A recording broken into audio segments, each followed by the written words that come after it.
گفتین چند نفر رو کشتین؟ 16 نفر. انگیزه شما از انجام این کار چی بود؟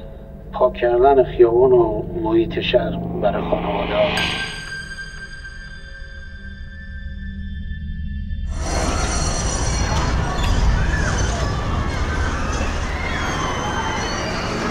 سریع سفته.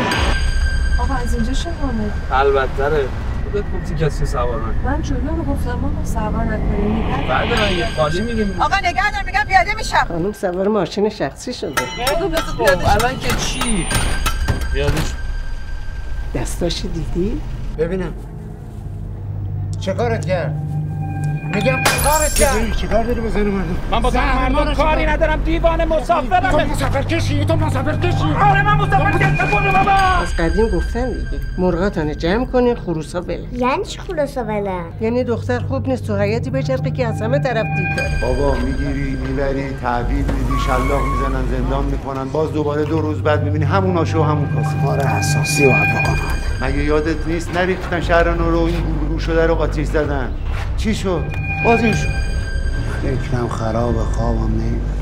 همش فکر میکنم باید برم بیرون یه کاری بکنم. بیا بریم. نمیای؟ نه آقا نمیام، مشکل خیابون گردی ندارم. بیا حالا.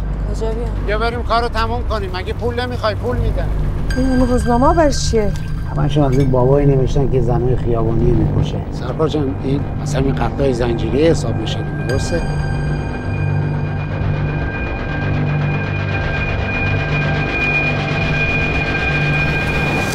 خاک تو سر مسلمونی کنه که نتونه مفسد به سزای عملش برسونه.